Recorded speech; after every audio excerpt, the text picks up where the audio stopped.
कि पाकिस्तान श्रीलंका की तरफ जा रहा है, यानी माशी तबाही की तरफ जा रहा है, तो सवाल आज ये है कि वो कौन थे, वो कौन मुजरिम थे, कौन इस कौम के गद्दार थे जिन्होंने बैरूनी साजिश का हिस्सा बन के इस मुल्क में आपकी हुकूमत कराई और इन चोरों को लेके आए। बताओ मुझे, ये आर्मी चीफ सेलेक्ट कर सकते हैं? क्या हम इतने अहम ओहदे इन दोनों चोरों के हाथ में देंगे? नहीं देंगे। फौज भी मेरी, मुल्क भी मेरा।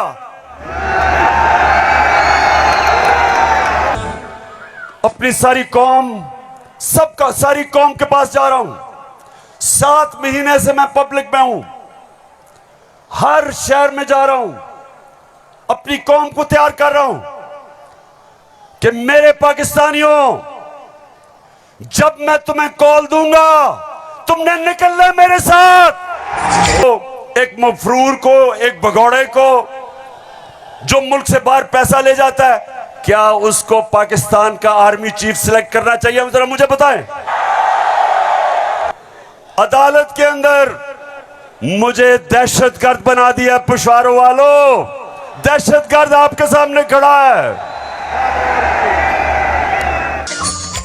बिस्मिल्लाहिर्रहमानिर्रहीम। इय्याका नअबुदु व इय्याका नस्तईन। पेशावर, आपको याद है कि मैं आखिरी दफा यहां कब जलसा किया था?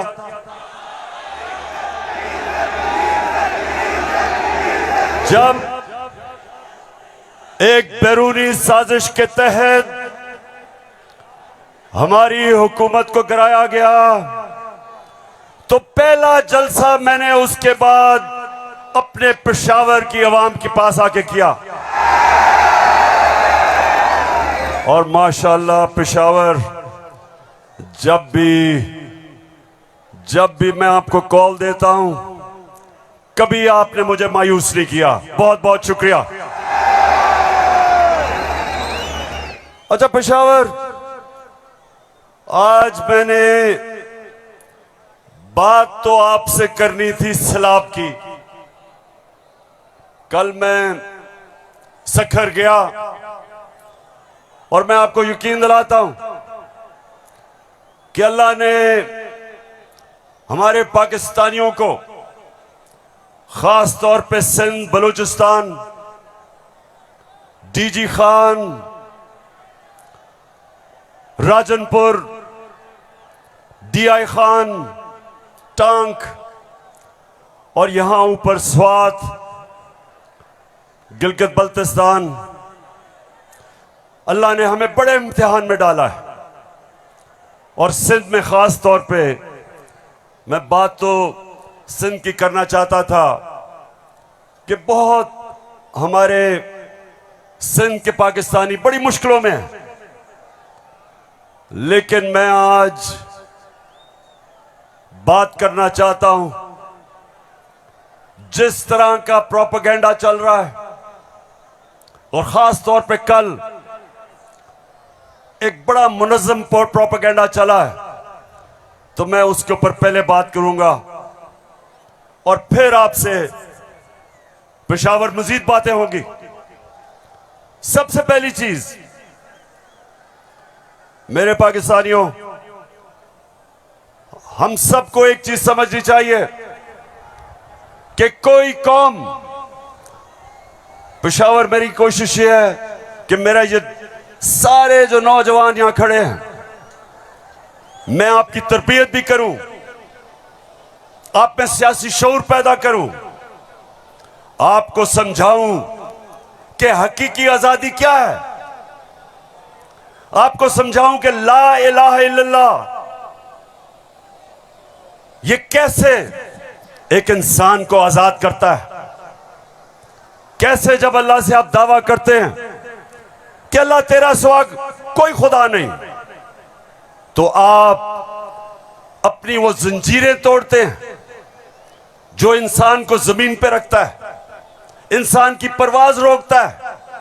ये जंजीरें परवाज रोकती हैं इंसान की, उसकी अजमत की। और मेरे नबी सल्लल्लाहु अलैहि वसल्लम ने मदीना में ला इलाहा इल्लल्लाह से इंसानों को आजाद कर दिया। छोटे इंसान बड़े इंसान बन गए। वो अरब जिनकी कोई हैसियत नहीं थी, चंद सालों में पेशावर, चंद सालों में दुनिया की इमामत की उन्होंने। ये तारीख का हिस्सा है। और मेरी भी कोशिश है कि मैं अपनी कौम की जो जंजीरें बंधी हुई हैं जमीन से, जो हम ऊपर परवाज नहीं कर पा रहे, मेरी भी कोशिश ये है कि मैं अपने नबी सल्लल्लाहु अलैहि वसल्लम की सुन्नत पे चलते हुए अपनी कौम को जगाऊं और कौम को आजाद करूं, ताकि ये जंजीरें टूटे और मेरी कौम ऊपर परवाज करे। तो सबसे पहले ये जो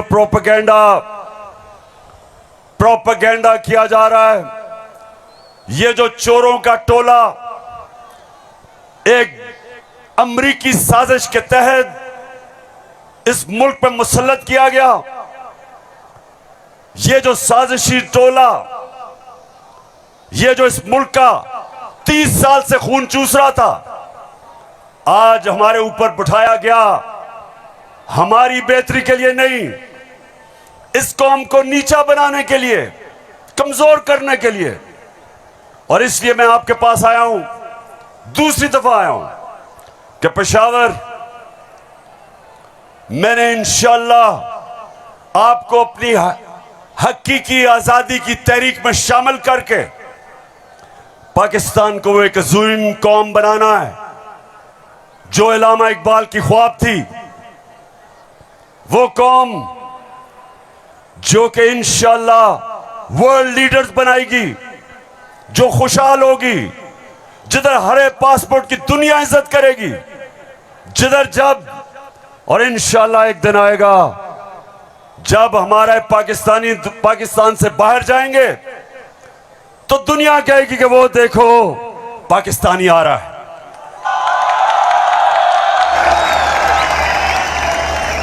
मेरे पाकिस्तानियों, एक ऐसा वक्त था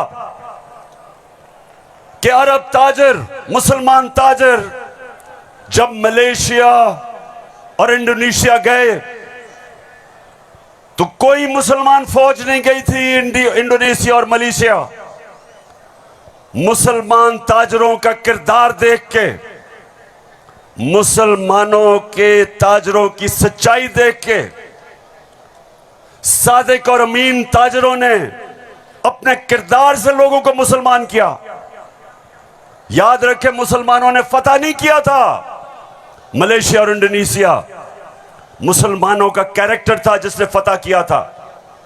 मैं वो चाहता हूं कि वो हमारे पाकिस्तानी बने कि जब आप दुनिया में जाएं तो लोग आपकी इज्जत करें, आपके पासपोर्ट की इज्जत करें। और वो कभी नहीं होगा जब तक आपके ऊपर ये चोर बैठे हुए हैं।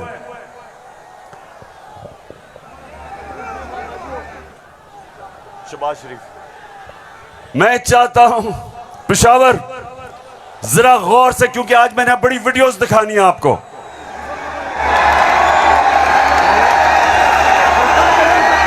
आज आप ये जलसा पूरी तरह आपकी तरबियत भी होगी और आप एंजॉय भी करेंगे। तो मैं जो आपको कह रहा था, फिर से मैं जो आपको कह रहा था कि मैं चाहता हूं कि मेरी कौम एक खुददार गैरतमंद कौम हो, क्योंकि ला इलाहा इल्लल्लाह इंसान को गैरत देता है। जो ला इलाहा इल्लल्लाह दिल में जिसके चले जाता है वो किसी झूठे खुदा के सामने नहीं झुकता। जो मैं चाहता हूं कि किस तरह की कौम मुझे चाहिए, और जरा ये देखें इंपोर्टेड क्राइम मिनिस्टर को। मैं सऊदी अरब से होके आया हूँ, मैं यूएई के होके, अभी मैं तुर्की होके आया हूँ, और मैंने उन भाइयों को कहा कि आप हमारे बड़े अजीम भाई हैं, हमेशा आपने हमारी मदद की। और मैंने यही कहा, जब मैं आया हूँ तो आप समझेंगे शायद ये मांगने आया है, मैं मांगने नहीं आया। मैं आया हूँ तो आप समझेंगे शायद ये मांगने आया है, मैं मांगने नहीं आया, लेकिन मजबूरी है। जिस तरह माजी में 75 साल में आपने हमारा हाथ बटाया है, कुछ अर्सा आप हाथ बटा। मैंने कहा मैं वादा करता हूँ कि इंशाअल्लाह हम पूरी कौम हम मिलकर दिन रात मेहनत करेंगे, पसीना कराएंगे, अपने पाँव पे खड़े होंगे। क्यों पेशावर, सुन लिया? ऐसे आदमी को आप अपना प्राइम मिनिस्टर मानते हो?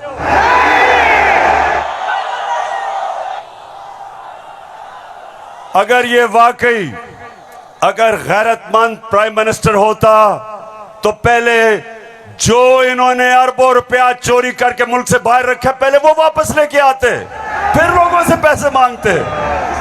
अपना पैसा चोरी करके मुल्क से बाहर और बाहर जाके लोगों से पैसे भीख मांगना। अच्छा पाकिस्तानियों, पेशावर, मैं आज आपको अब बताना चाहता हूं कि ये जो चोरों का टोला हमारे ऊपर मुसल्लत किया, अब इनको पता चल गया है कि ये हमें हरा नहीं सकते। हाँ, मुझे पता है कि फजल रहमान भी इनमें से एक है।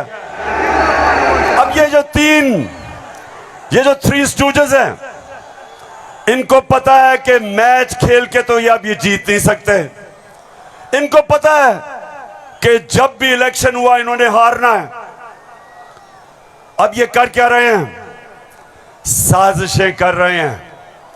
किसी तरह इमरान खान को डिस्क्वालीफाई करवाओ, केस बनाओ, कभी तोशाखाना, कभी वो इनका पालतू इलेक्शन कमीशन, कभी वो कोशिश कर रहे डिस्क्वालीफाई करने के लिए। अदालत के अंदर मुझे दहशतगर्द बना दिया। पेशावर वालों, दहशतगर्द आपके सामने खड़ा है।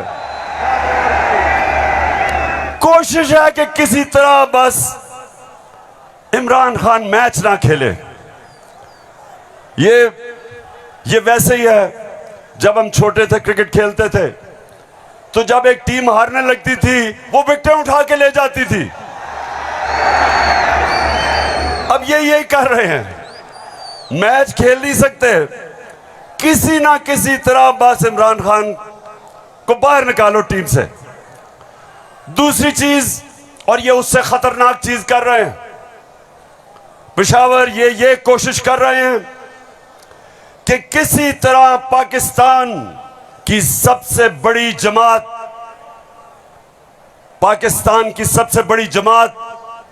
इसको किसी तरह पाकिस्तान की फौज से लड़ाया जाए। ये इनकी दूसरी कोशिश है।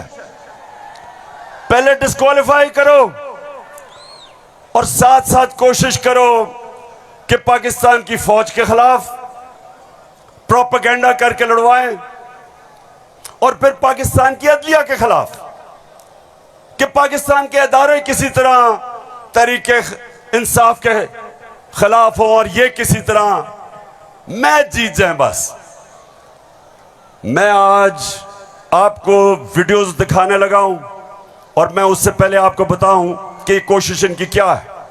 जो कुछ मैं कहता हूं, इनका प्रोपेगेंडा सेल बैठा हुआ है, वो हर चीज को मोड़ के कोशिश करता है कि या किसी तरह अदालत मेरे खिलाफ हो या किसी तरह फौज मेरे खिलाफ हो। अब मैंने क्या कहा था, मैंने अभी चंद रोज पहले क्या कहा, परसों मैंने क्या कहा, मैंने ये कहा कि फौज का जो आर्मी चीफ होता है उसको मेरिट पे सिलेक्शन होनी चाहिए।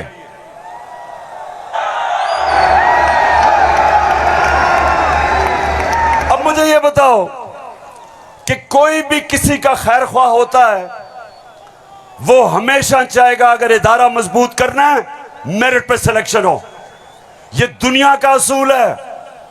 आपने अगर फैक्ट्री सही चलानी है, ऊपर मेरिट पे आदमी बिठाओ।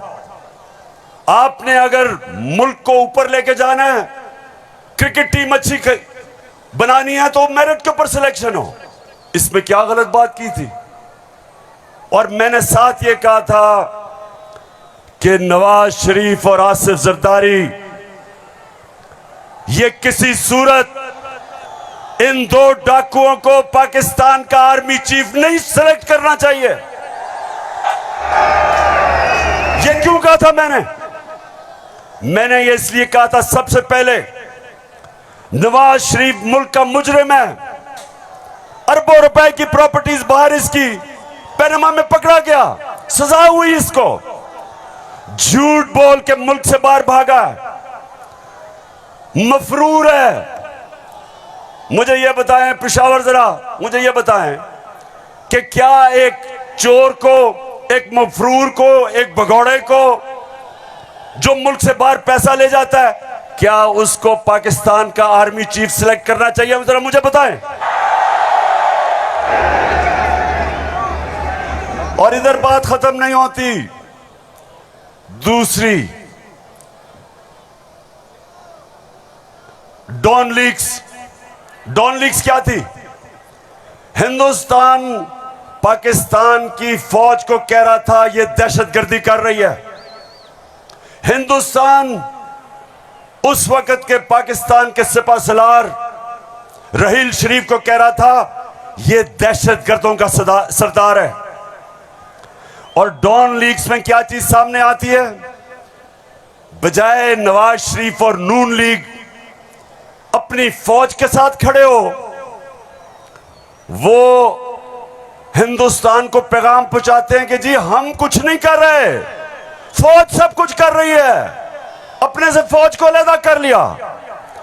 काठमांडू में सार्क मीटिंग में बरकत दत्त किताब में लिखती है कि नवाज शरीफ छुप छुप के नरेंद्र मोदी को मिल रहा था अपनी फौज से डर के। और दूसरी तरफ आसिफ जरदारी, वो अमेरिकनों को कहता है, अपने अमेरिका में पाकिस्तान का एम्बेसडर हुसैन हक्कानी, वो जाके अमेरिकनों को, एडमिरल मलन को कहता है कि जनाब गवर्नमेंट को और जरदारी की गवर्नमेंट को पाकिस्तान की फौज से बचा लो। ये वो लोग हैं, बताओ मुझे, ये आर्मी चीफ सिलेक्ट कर सकते हैं?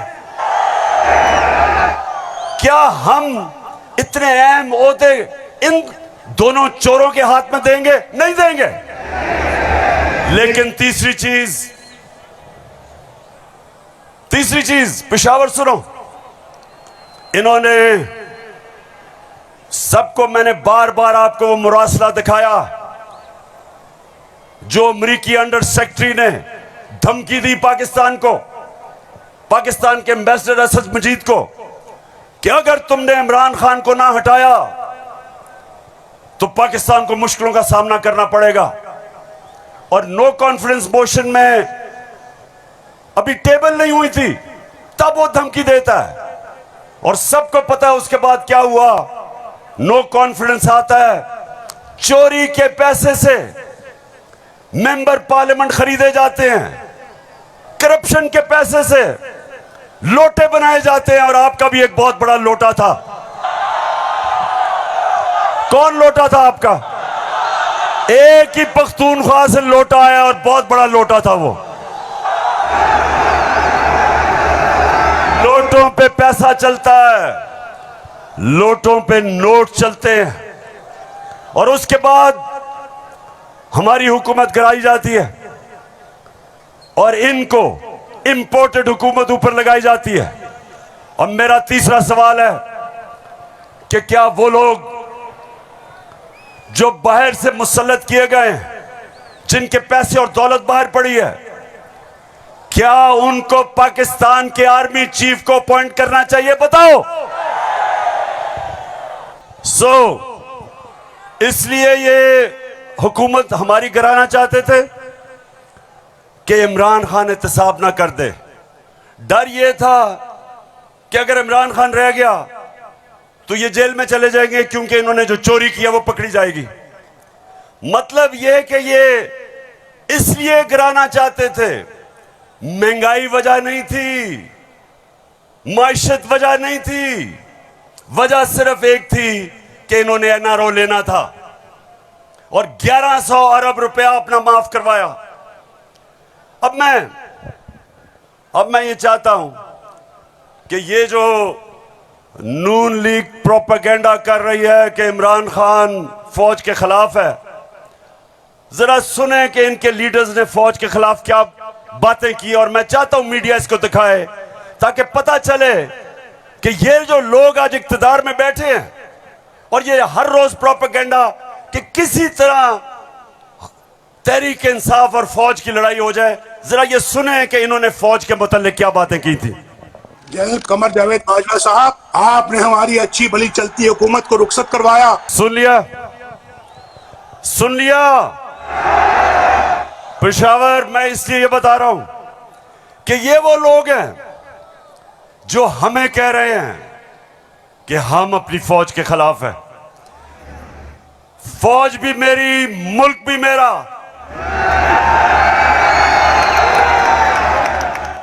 जितने इदारे मजबूत होंगे मुल्क मजबूत होगा, अदलिया मजबूत होगी मुल्क मजबूत होगा, फौज मजबूत होगी हम आजाद हो सकेंगे। हम अपनी आजादी, हम किसी के सामने झुकेंगे नहीं, कोई मुल्क हमें फतह नहीं करेगा। जिस तरह सारी मुसलमान दुनिया में आज अजाब आया हुआ है, सोमालिया से लेके, लिबिया से लेके, सीरिया से लेके सारी मुसलमान, अफगानिस्तान में क्या हुआ, यमन में, सारी मुसलमान दुनिया में किस तरह का अजाब आया। और हम वो पाकिस्तान है जो एक मजबूत फौज की वजह से बचे हुए हैं। तो नून लीग वाले ये समझ जाओ कि हम वो लोग हैं जो इस मुल्क के इदारे मजबूत करेंगे। और कभी अगर कोई तनकीद करते भी हैं अपनी फौज के लिए, उसकी बेहतरी के लिए करते हैं, तामीरी तनकीद करते हैं। अब वो चलाओ,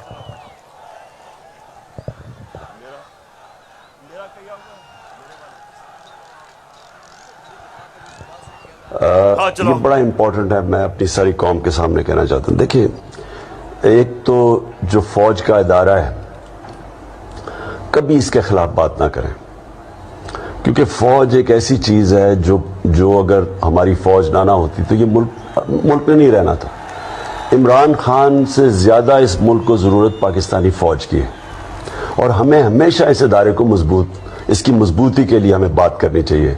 और हमारे जो दुश्मन है वो मुसलसल इसको अटैक करते हैं, बल्कि ये दोनों जो prime minister, ex prime minister और प्रेसिडेंट, वो जरदारी और नवाज शरीफ, इन दोनों ने अपनी फौज को अंडरमाइन करने की कोशिश की है।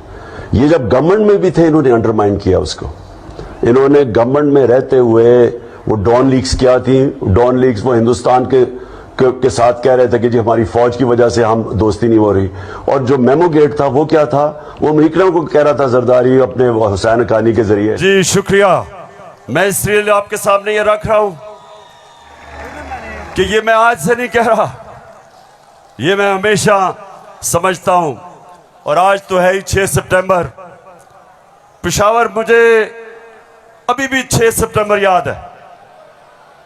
मैं उस वक्त स्कूल में था और मुझे याद है जब के लाहौर के पास हिंदुस्तान की फौज आई और जो वहां जिस तरह की हमारे घरों में बमबारी की आवाज आ रही थी, तो मुझे तो बड़ी अच्छी तरह 6 सितंबर याद है। और मुझे यह भी याद है कि सारी कौम तब खड़ी थी अपनी फौज के साथ। अब दूसरी चीज मैं ये चाहता हूं कि आप सब देखें कि जुडिशरी के खिलाफ ये नून लीग ने पाकिस्तान की अदलिया के खिलाफ क्या बातें की हैं, जरा ये जरूर देखें, फिर मैं आप अगली बात करता हूं। इस तरह बेंच फिक्सिंग भी एक जो इस पे भी फजल रहमान देख ले कितना गुस्सा चढ़ा हुआ है इसको। सारे फैसले एक ही जज करेगा, जैसे लगता है कि उसका जज नहीं है, उसकी पार्टी का रुकन हो, जब बेंच बना तब से लेकर आज तक के फैसले तक इंसाफ होता हुआ नजर नहीं आ रहा था। अपने एक शख्स की वजह से आज आइन की तशरीह को में फर्क डाला जा रहा है। अपनी मर्जी से आइन की तशरीह की जा रही है। फुल कोर्ट इसलिए नहीं बनाया गया कि अगर फुल कोर्ट बन जाती तो आज का फैसला मुख्तलिफ होता। मौजूदा बेंच है उसमें जो मुअज़्ज़ज़ जज साहबान बैठे हैं, उन जज साहबान का हमारे मतलब जो उनके ख्यालात हैं उनसे भी कोई ना वाकिफ़ नहीं है, ना हम ना वाकिफ़ हैं। और उसके बाद हर वो केस जिसका फैसला हमारे खिलाफ आना हो उस बेंच का जो है वो वही हिस्सा होते हैं।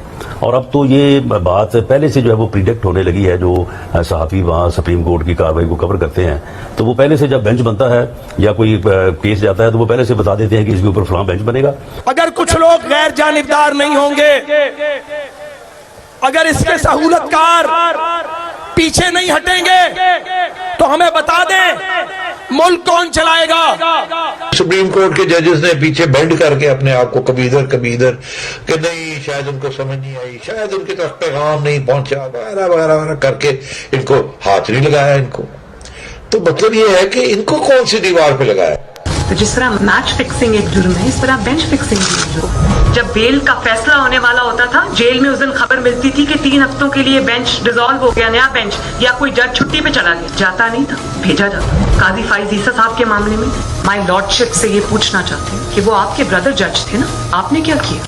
तो फिर हमारी बात नोट कर लो, हम हर उस अदालत का और उस जज का घेराव करेंगे जो तुम्हारे इस गंदे और घटिया एजेंडे को परवान चढ़ाने के लिए अपोजिशन के खिलाफ जो है इक़दाम करें। चीफ सेक्रेटरी साहब, आपको इस बात का जवाब देना पड़ेगा। आपने इधर ही रहना है, आपके बच्चों ने भी इधर ही रहना है। कमिश्नर लाहौर साहब, आपने भी इधर रहना है, आपने सर्विस भी करनी है। इसलिए आपको ये चाहिए था कि आप इस गैर कानूनी अमल के आगे दीवार बनते और इसे बजा लाने से इनकार करते। आला अदलिया के जजेस पार्टी बनकर अगर चीफ जस्टिस वो जबान इस्तेमाल करेंगे जो इमरान खान कंटेनर पे चढ़ के करता था, तो उस जबान का वही जवाब मिलेगा जो नवाज शरीफ के सियासी मुखालिफिन को दिया जाता है। आप कौन होते हो किसी की तौहीन करने वाले? आप कौन होते हो किसी की तज़हीक करने वाले? ऐसे नाइंसाफी पर मबनी फैसले करोगे, बुग्स पर मबनी फैसले करोगे, इंतकाम वाले फैसले करोगे तो कौन इज्जत करेगा आपकी? फिर तौहीन अदालत लगा देते हो। 5 मेंबर बेंच ने सियासी पार्टी बना दिया पूरी अदलिया को और उसको मुस्लिम लीग नून के सामने ला के खड़ा कर दिया। क्या बताओ, मुल्क की सबसे बड़ी अदालत की इससे भी बड़ी तौहीन हो सकती है कोई? हम आपकी इज्जत करना चाहते हैं, आप भी तो अपनी इज्जत करवाओ। तो जस्टिस अजमत सईद साहब जो है उनको कौन नहीं जानता, पर्सनली जाती तौर पे असरअंदाज होकर उन्होंने JIT बनवाई। बदनाम जमाना JIT को आज तक व्हाट्सएप। मैं सिर्फ आपको ये थोड़ा सा सैंपल दिखा रहा हूं कि किस तरह का ये अपने पाकिस्तान की अदलिया के खिलाफ क्या जबान इस्तेमाल की गई है।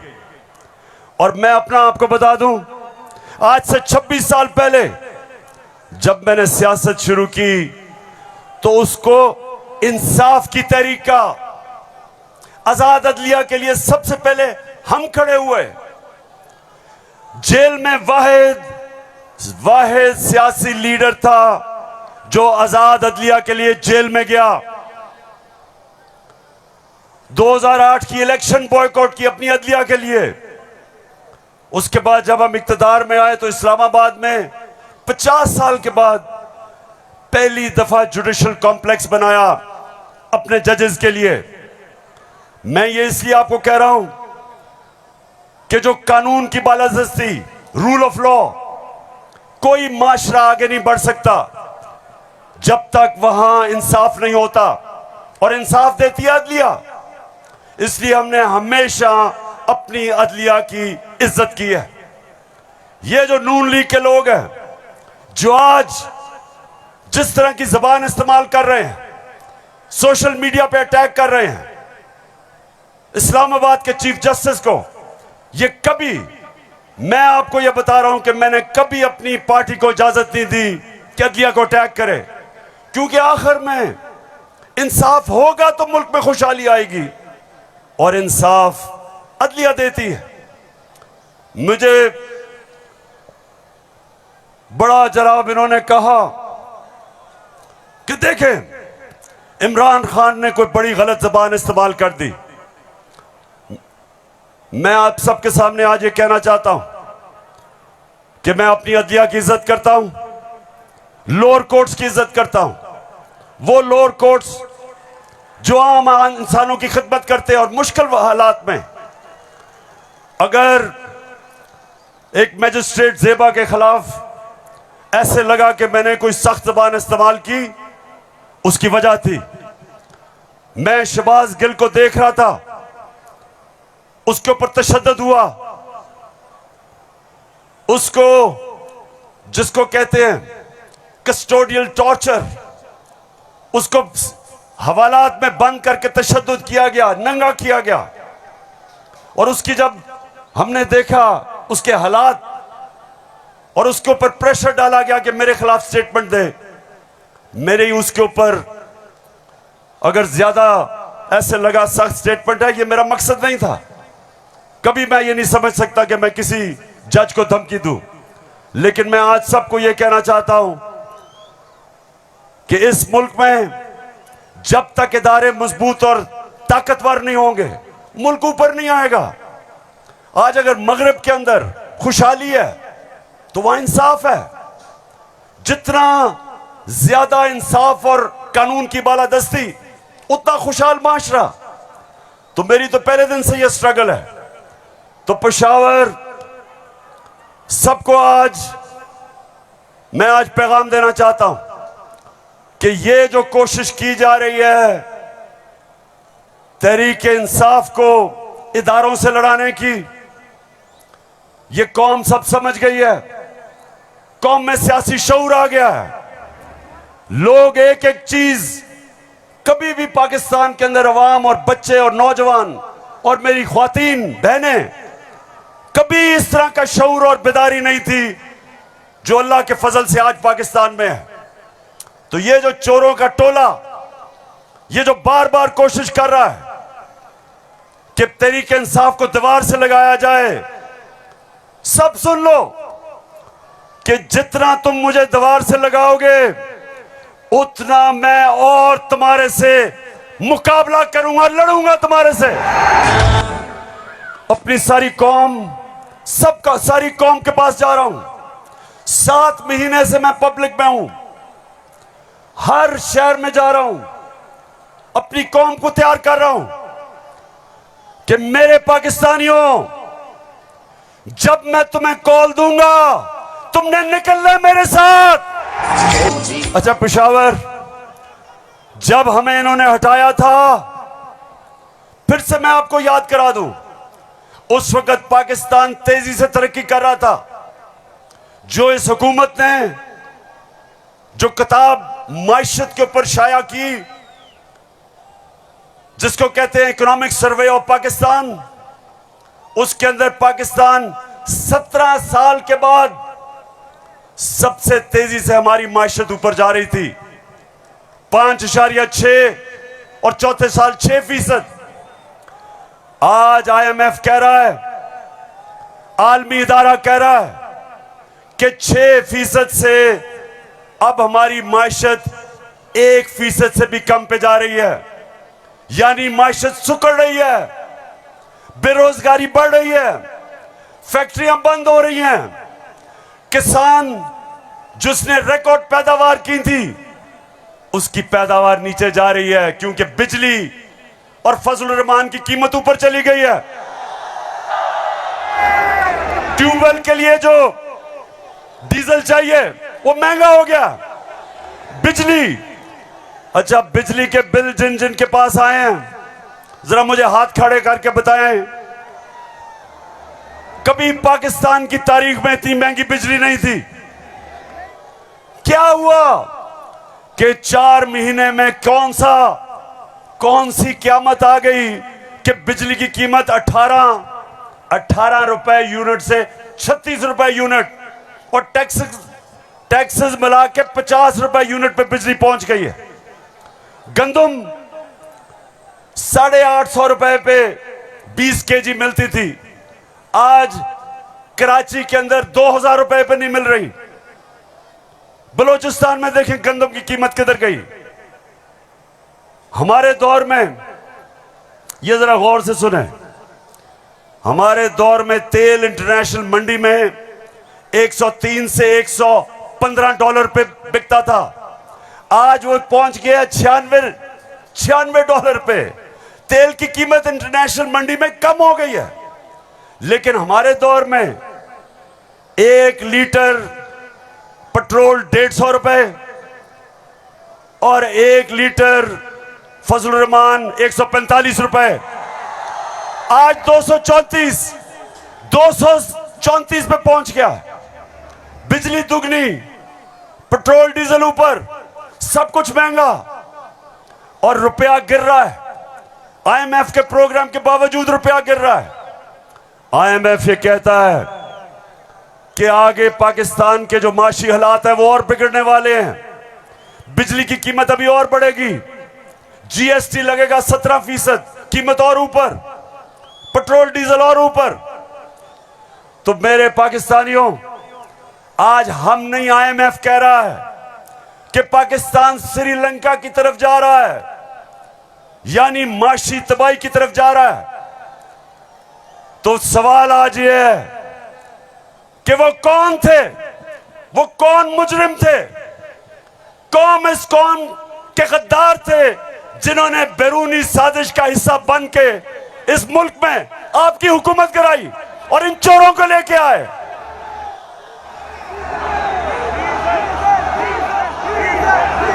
मैं अब जरा जो आपको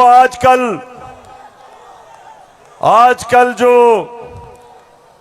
नवाज शरीफ की बेटी आजकल बनी हुई है, मालिका बनी हुई है पाकिस्तान की, प्रोटोकॉल उसको प्राइम मिनिस्टर का मिल रहा है।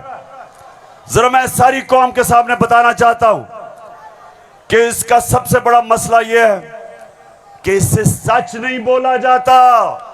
ये आज से 10 साल पहले मैंने पूछा कि बताएं आपने आमदनी तो अपनी दिखाई नहीं, तो ये अरबों रुपए की बर्तानिया के सबसे महंगे शहर लंदन के सबसे महंगे इलाके में आपने अरबों रुपए की प्रॉपर्टी कैसे ली? लंदन तो छोड़े, मेरी पाकिस्तान में भी कोई प्रॉपर्टी नहीं है। मेरे तो बहुत बुरे हालात हैं। अब मरियम बीबी को नहीं पता था कि एक इंटरनेशनल इंकशाफ होता है, पैनामा पेपर्स। दुनिया में जो सीक्रेट डॉक्यूमेंट्स हैं वो लीक हो जाती हैं। बड़े बड़े दुनिया में प्राइम मिनिस्टर और वजीर सब पकड़े जाते हैं, उसमें हमारे शरीफ खानदान भी फंस जाता है। नवाज शरीफ, मरियम नवाज, हसन नवाज और हुसैन नवाज के बैरून मुल्क खुफिया असासों का इंकशाफ। पनामा लीक्स ने बैरून मुल्क खुफिया दौलत का भांडा फोड़ दिया। सुन लिया? अब ये सुना, ये इंकशाफ हो गया। जब इंकशाफ हुआ तो मरियम के भाई हुसैन शरीफ क्या कहते हैं, ये जरा सुन लें। मैं इस बात को तस्लीम करता हूँ कि अल्हम्दुलिल्लाह पाक लेन के ऊपर जो अपार्टमेंट्स हैं वो अल्हम्दुलिल्लाह हमारे हैं। मैं इस बात को तस्लीम करता हूँ कि उनको ऑफशोर कंपनीज नेस्कॉल लिमिटेड और नीलसन लिमिटेड जो है उनको ओन करती हैं। और मैं आपको ये भी अर्ज करता हूँ, उनको होल्ड कर रही है इस वक्त मरियम नवाज शरीफ, मेरी हमशीरा जो है। पेशावर सुन लिया कि छुपाई हुई थी प्रॉपर्टीज। एक हदीस है कि शैतान आप इंसान के गुनाह दुनिया में नशर कर देता है। वो दुनिया में नशर हो गए, उन्होंने कहा हमारी प्रॉपर्टीज नहीं, प्रॉपर्टी सामने आ गई। अब ये मैं आपको समझाने की कोशिश कर रहा हूं। असल में नवाज शरीफ की प्रॉपर्टी थी। मरियम बेचारी के पास किधर से पैसा आया? पैसा तो नवाज शरीफ का था। क्यों छुपा रहा था? क्योंकि आपके चोरी का पैसा था, अवाम से पैसा चोरी किया था। चोरी और करप्शन में क्या फर्क? चोरी होती है जो जेब कुतरा करता है, जो आपके घर में चोरी होती है, जो साइकिल चोरी होता है, मोटरसाइकिल, इंसान को नुकसान पहुंचता है। करप्शन, मुल्क का पैसा चोरी करने को करप्शन कहते हैं। और मुल्क तबाह होते हैं करप्शन से।